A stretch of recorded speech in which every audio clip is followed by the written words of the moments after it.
Здравствуйте, это программа «Интервью дня» на телеканале ТУВА-24, в студии Татьяна Рамазанова, и я представляю сегодня своих гостей. Ректор Тувинского государственного университета, доктор философских наук, профессор Ольга Матпаевна Хамушко. Здравствуйте. Добрый день. Ответственный секретарь приемной комиссии Тувинского госуниверситета Чашол Анайхак Анайолна. Здравствуйте. Здравствуйте. И сегодня мы будем говорить о том, как проходит у нас прием в наш университет. Для тех, кто поступает на бюджетные места, очная форма обучения, насколько я знаю, прием уже завершился. Но он еще идет для заочников и договорников. Хотелось бы узнать, кто такие у нас, ну, заочники, понятно, те, кто заочно, а кто по договору. Кто это, Ольга Матпаевна? Ну, договорники, или их еще называют студенты коммерческой формы обучения, то есть это те студенты в будущем, значит, для абитуриента это есть возможность все равно учиться, даже если студент, вернее абитуриент, не набрал достаточное количество баллов для того, чтобы быть зачисленным на бюджетные места. Вот здесь надо, конечно, иметь в виду еще одну деталь.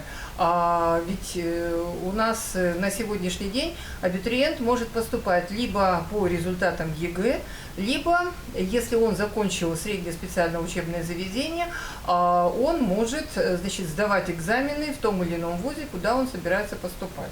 Так вот, результаты ЕГЭ тоже, в принципе, мы обязаны принимать документы у всех, но, к сожалению, до сих пор наши абитуриенты не понимают разницу между просто каким-то количеством баллов и тем количеством баллов, которые позволяют, которые выше минимального, значит, вот, для сдачи ЕГЭ, и которые означают, что у него есть положительные оценки. Ну вот на сегодняшний день, например, да, значит, есть соответствующая шкала, какие, значит, баллы, значит, по тем или иным предметам являются минимальными. Ну вот, допустим, значит, в этом году количество баллов в основном сохранилось то же, что и в прошлом году, хотя по ряду, значит, предметов оно изменилось. Где-то стали баллы выше, где-то ниже, и вот этот минимум абитуриент обязан набрать. Иначе его, значит, документы потом просто не будут рассматриваться, потому что, ну, это фактически, если, допустим, 40 баллов он должен набрать, то, а у него всего 39, то это означает уже двойка. То есть, понятное дело, мы с этими баллами брать не можем. А другой вопрос, что он набрал минимальное количество баллов, но энное количество ребят набрало больше. И мы, естественно, здесь уже на конкурсной основе, на то количество мест, которое нам выделено, мы уже отбираем абитуриентов.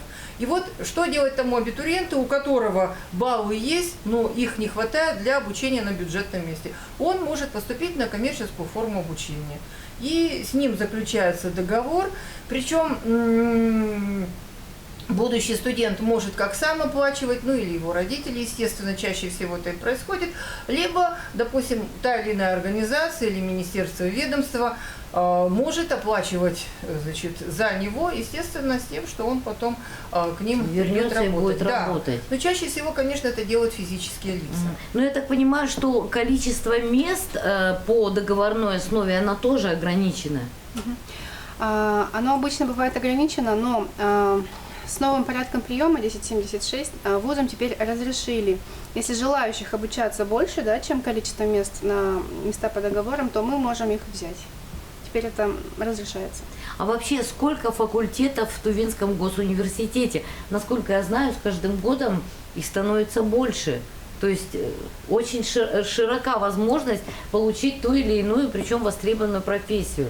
Здесь надо немножко по-другому вопрос поставить. Ага. Количество факультетов у нас на сегодняшний день не увеличивается. Специальности. А вот специальности, да. Потому что, сами понимаете, открытие факультета процесс достаточно трудоемкий. И вот, допустим, мы уже не первый год прорабатываем вопрос о возможности открытия, ну, наверное, сначала будут кафедры, я так думаю, потом уже факультеты, связанные с творческими специальностями.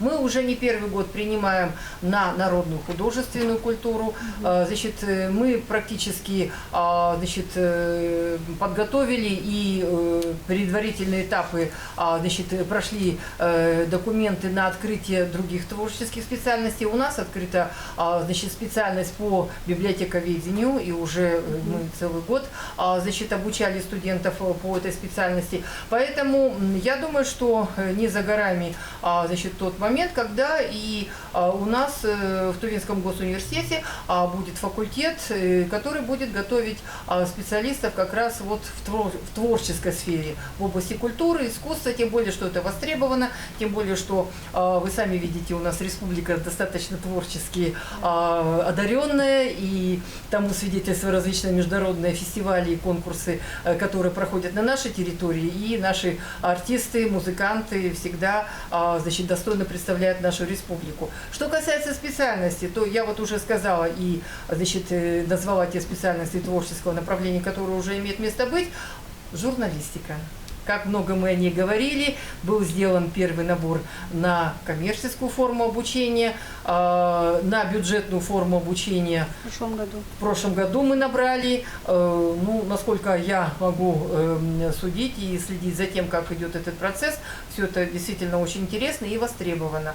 Кроме этого, значит, есть ряд специальностей, связанных с педагогическим направлением, ну, естественно, с инженерными, значит, направлениями. Здесь мы уже говорим с вами о том, что у нас на сегодняшний день как бы несколько уровней подготовки специалистов. Бакалавриат, да, и остался специалитет, там, правда, не на многих специальностях, это технического плана, и, конечно же, магистратура, ну и плюс аспирантура. И поэтому, в зависимости от того, на какой уровень образования претендует абитуриент, то, естественно, значит, ему предлагается тот или иной уровень, тот или иной спектр, скажем так, значит, специальностей, куда он может поступить. А какие-то профессии можно назвать, по которым вот наибольшее количество всегда заявлений? Но мы не будем. Ну, в этом году больше всего заявлений подано на менеджмент, юриспруденцию, цифровая экономика.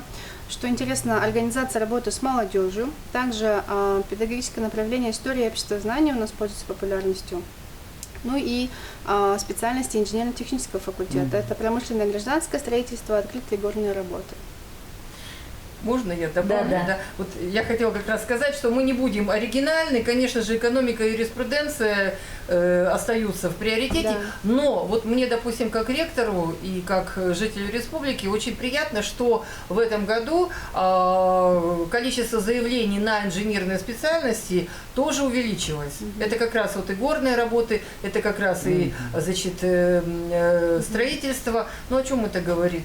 Я надеюсь, что это все-таки как раз говорит о том, что наша молодежь реально видит, что необходимы данные специальности, и вот здесь это можно увязать же и с развитием экономики в нашей республике, потому что, как бы то ни было, но мы с вами тоже реально видим, да, различные соглашения, связанные с развитием сибирского региона, с развитием нашей республики, дают свои, как говорится, результаты, и это как раз оказывает влияние на предпочтение молодежи.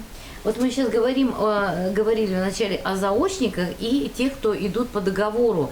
Для заочников обучение бесплатное или тоже предусматривается платное образование, если они не набирают какие-то баллы? Я так понимаю, что заочники идут не по баллам ЕГЭ, а по внутренним экзаменам вуза. Так? Расскажите. Ну, у нас на заочную форму обучения есть бюджетные места и есть места по договорам об оказании платных образовательных услуг.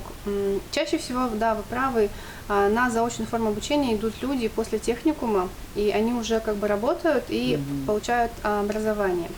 Они сдают наши вступительные испытания, наши экзамены, и вот те, кто набрал выше минимальных, да, у них по конкурсу, вот они зачисляются. И если, вот как Ольга Монпайна говорила, они не попадают на бюджетные места, то они могут как бы учиться платно. Могут взять образовательный кредит. Очень интересная такая вещь появилась, там очень маленький процент, так что тех, кого это заинтересует, они могут обратиться к нам в приемную комиссию, либо в Сбербанк, и мы проконсультируем. А вот скажите, что-то изменилось в приемной кампании 2021 года? Да, есть много изменений. В первую очередь изменился сам порядок приема. Теперь мы работаем по федеральному порядку приема номер 1076 от 21 августа 2020 года. Что там случилось? Если раньше можно было подавать только на 3 направления подготовки, да, то теперь можно подавать от 2 до 10 направлений подготовки в 5 вузов. Потом изменились баллы ЕГЭ. То есть они могут каждый год меняться, нужно То есть просто они следить стали за этим. выше, требования По выше? каким-то, например, по обществознанию. Ага. По обществознанию на 1 балл выше стал, 45 баллов, а по другим предметам он, может быть, там опускается. То есть по-разному все. К тому же самое такое интересное изменение, не то чтобы интересное, а важное, да, что изменился порядок зачисления. Если раньше у нас было, можно так сказать, 3 зачисления, да. В первую очередь мы зачисляли целевиков, особую квоту, потом мы зачисляли 80% бюджетных мест, и через несколько дней зачисляли 20% бюджетных мест. И люди к этому привыкли. Теперь же, в этом году у нас остается, только 2 зачисления.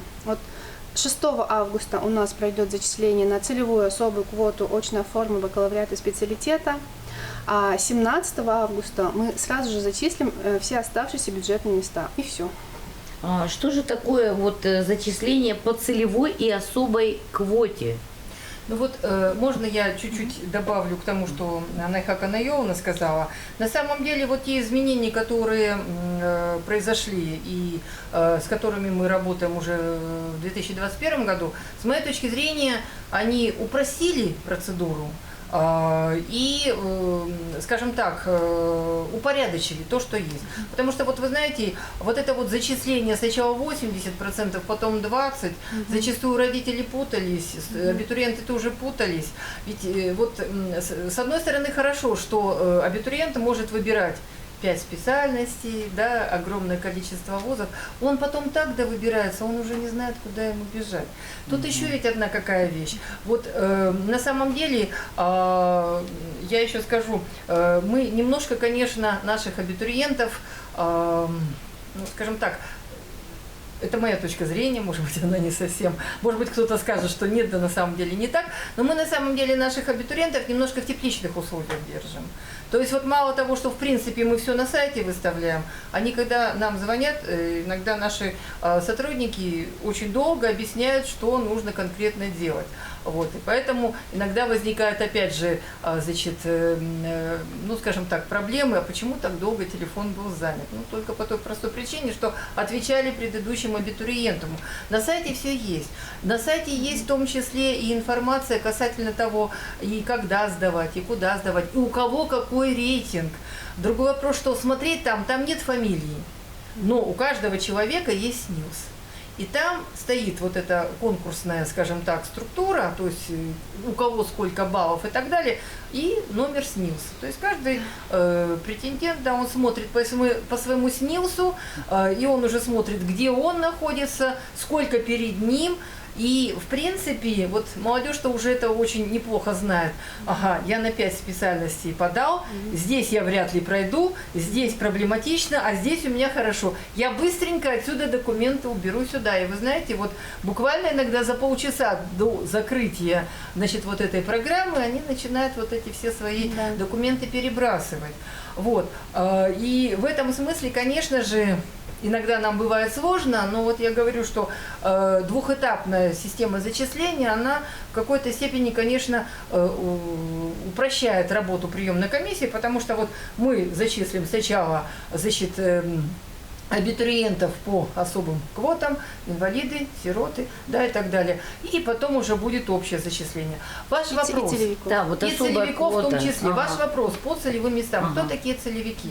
На самом деле целевое обучение у нас было довольно давно, но с 2018 года соответствующими нормативными документами Министерства науки и высшего образования Российской Федерации, во-первых, было введено понятие целевое обучение. До этого мы больше говорили целевой прием. Сейчас мы говорим уже о целевом обучении. И по-хорошему это более широкое понятие. И, строго говоря, целевое обучение может для любого студента начаться даже не с первого курса, а, предположим, даже со второго, с третьего. В чем смысл? А как раз здесь все очень хорошо, конечно, завязано с конечным результатом. Для чего нужны вузы, нужна вся система высшего образования? Для получения квалифицированного специалиста. Для чего нужен квалифицированный специалист? Для того, чтобы он, значит, работал в той или иной сфере экономики. То есть, по большому счету, конечно же, каждый вуз работает на трудоустройство, чтобы его выпускник был трудоустроен. Как это лучше сделать? Лучше, когда с самого начала то или иное предприятие, организация, министерство или ведомство, значит, вот говорит, мне нужно такое-то количество специалистов в таких-то, таких-то сферах. Я готов, значит, вот, дать целевые направления тем или иным абитуриентам. Я при этом беру определенные обязательства на себя, но и абитуриент тоже берет определенные обязательства на себя. И в договоре как раз об этом все четко сказано. То есть предполагаемый будущий работодатель, значит, мало того, что он обязуется трудоустроить своего, значит, целевика, ну, в ряде случаев они берут на себя и определенные обязательства социального плана. Есть организации и предприятия, которые даже дополнительные стипендии могут выплачивать или проезд к месту жительства, какие-то еще другие вещи. Вот. Но самое главное, конечно же, это трудоустройство. В свою очередь студент обязуется добросовестно осваивать образовательную программу, естественно, соответствующим образом учиться, и потом по окончанию уже прийти работать на то или иное предприятие. Вот в этом году нам, значит, выделили 1079 бюджетных мест, из них 190 мест мы можем взять по целевым направлениям и договорам. В принципе, значит, заявления были, договора были, да, то есть здесь вот в этом Ну, плане особая квота, я так понимаю, это инвалид. это уже другое, да. Это кто? Ну, то есть, вот если у нас на одну специальность, например, да, например, организация работы с молодежью, ну вот, например, выделено там 25 мест. Из них 10% обычно бывает это особая квота, мы выделяем специально для них это, как Ольга Антоновна сказала, ну, сироты, да, либо инвалиды. И какую-то часть, вот эта часть зависит от распоряжения правительства Российской Федерации. Каждый год она может быть разная, а мы отдаем под целевую квоту. Вот. Ну, то есть, да, особая квота – это сироты, это инвалиды, то есть… Это люди, у кого значит, особые права, да. да.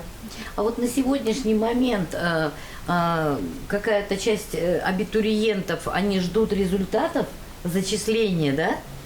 Пока еще нет. У нас, смотрите, на данный момент какой этап у нас? Да, вот какой сейчас 20. этап? Ну, ждут-то все. Ждут В общем, все, да. с 18 июня у нас прием документов начался. Это вот для заочников? Нет, 18 июня. А, Я все, имею в виду понятно. вообще, Да. прием документов открылся. Мгм. До 14 июля мы принимали документы на очную форму обучения бюджет от абитуриентов с дипломами техникумов. И 29 июля завершился вообще прием документов от абитуриентов с результатами ЕГЭ. Теперь же мы ждем, чтобы вот эти абитуриенты подали нам согласие на зачисление. На целевую и на особую квоту мы будем ждать согласия на зачисление до 6 вечера 4 августа. И 6 августа мы их зачисляем. А на основные конкурсные места очной формы бакалавриата и специалитета согласие нужно подать до 6 вечера 11 августа. И уже 17 августа мы их зачисляем. То есть, смотрите, если на основные конкурсные места абитуриент 13 августа придет подавать согласие, то мы уже, к сожалению, не сможем его взять. То есть нужно здесь быть очень внимательными, Сроки. не пропустить Да. сроки. Нужно следить за сроками. Мгм. И когда вот эти все списки появятся, или сейчас такого нет? Списки, когда У нас зачислить? на сайте Ага. по правилам приема все вузы страны 2 августа опубликовали конкурсные списки на сайтах. И вот на вот эти конкурсные списки как бы заходим, выбираем свое направление и ищем себя по СНИЛСу и смотрим, на каком мы месте по баллам. Мгм. Но зачисление будет вот в те сроки, о которых сказала Найхака Найовна. То есть вот первое зачисление, значит, для лиц, значит, Особое целевое. особой, да, значит, квоты будет 6 числа, и в этот же день, да, до 6, опять же, по-моему, вечера, мы должны, Да, приказ на приказы зачисление, о да, зачислении на сайте по будет. этим лицам вывесить на сайт. И вот итоговое зачисление на бюджетные места очной формы обучения будет 18 августа. 17 августа тоже до 6 часов вечера. Да.